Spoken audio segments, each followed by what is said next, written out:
The Science of Getting Rich by Wallace D. Wattles. Chapter 10. Further Use of the Will. You cannot retain a true and clear vision of wealth if you are constantly turning your attention to opposing pictures, whether they be external or imaginary. Do not tell of your past troubles of a financial nature if you have had them. Do not think of them at all. Do no tell of the poverty of your parents or the hardships of your early life. To do any of these things is to mentally class yourself with the poor for the time being, and it will certainly check the movement of things in your direction. Let the dead bury their dead, as Jesus said. Put poverty and all things that pertain to poverty completely behind you. You have accepted a certain theory of the universe as being correct and are resting all your hopes of happiness on its being correct.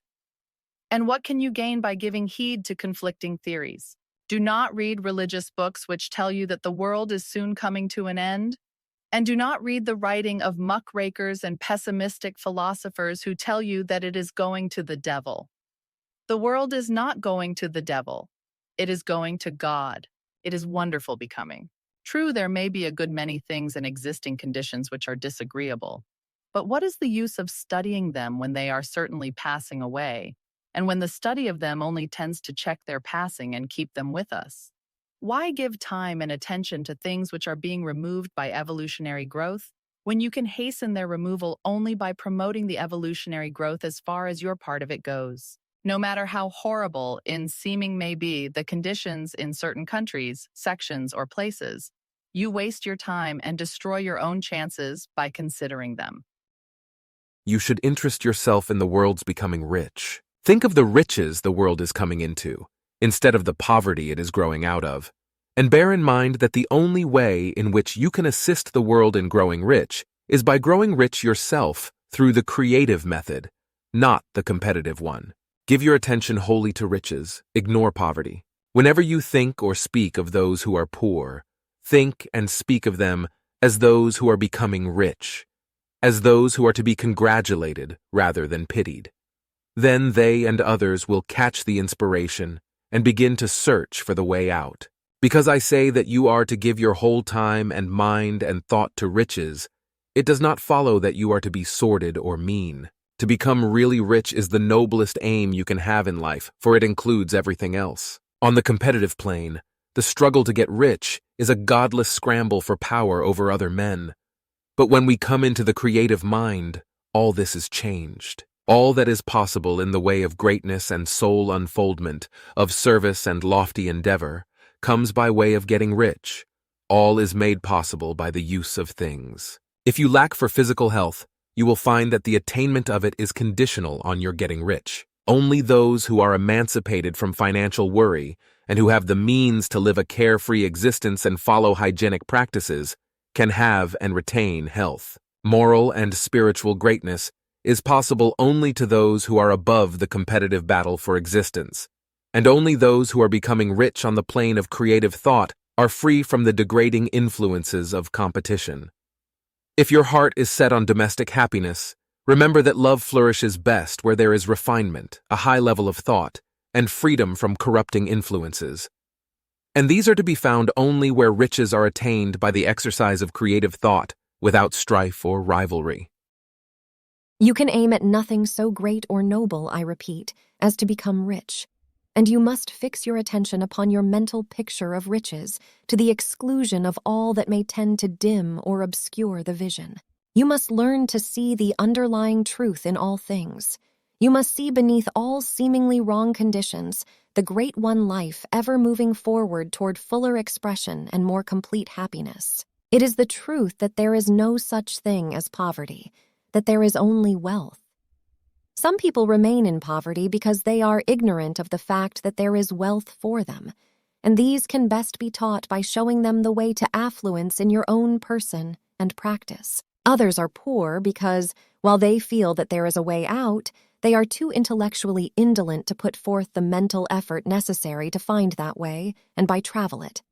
And for these, the very best thing you can do is to arouse their desire by showing them the happiness that comes from being rightly rich. Others still are poor because, while they have some notion of science, they have become so swamped and lost in the maze of metaphysical and occult theories that they do not know which road to take. They try a mixture of many systems and fail in all. For these, again, the very best thing to do is to show the right way in your own person and practice. An ounce of doing things is worth a pound of theorizing. The very best thing you can do for the whole world is to make the most of yourself. You can serve God and man in no more effective way than by getting rich. That is, if you get rich by the creative method and not by the competitive one. Another thing, we assert that this book gives in detail the principles of the science of getting rich. And if that is true, you do not need to read any other book upon the subject. This may sound narrow and egotistical, but consider, there is no more scientific method of computation in mathematics than by addition, subtraction, multiplication, and division. No other method is possible. There can be but one shortest distance between 2 points. There is only one way to think scientifically, and that is to think in the way that leads by the most direct and simple route to the goal. No man has yet formulated a briefer or less complex system than the one set forth herein. It has been stripped of all non-essentials. When you commence on this, lay all others aside, put them out of your mind altogether. Read this book every day, keep it with you, commit it to memory, and do not think about other systems and theories. If you do, you will begin to have doubts, and to be uncertain and wavering in your thought, and then you will begin to make failures. After you have made good and become rich, you may study other systems as much as you please, but until you are quite sure that you have gained what you want, do not read anything on this line but this book, unless it be the authors mentioned in the preface.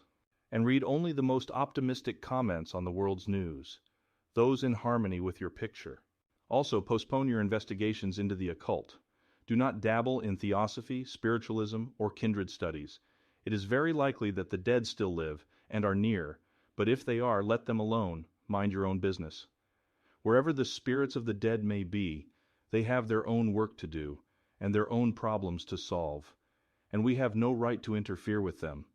We cannot help them, and it is very doubtful whether they can help us, or whether we have any right to trespass upon their time if they can. Let the dead and the hereafter alone, and solve your own problem. Get rich.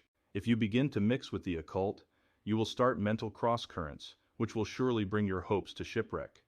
Now this and the preceding chapters have brought us to the following statement of basic facts. There is a thinking stuff from which all things are made, and which, in its original state, permeates, penetrates, and fills the interspaces of the universe. A thought in this substance produces the thing that is imaged by the thought.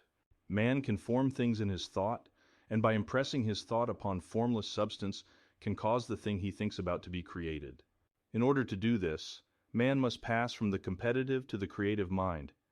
He must form a clear mental picture of the things he wants, and hold this picture in his thoughts with the fixed purpose to get what he wants, and the unwavering faith that he does get what he wants, closing his mind against all that may tend to shake his purpose, dim his vision, or quench his faith.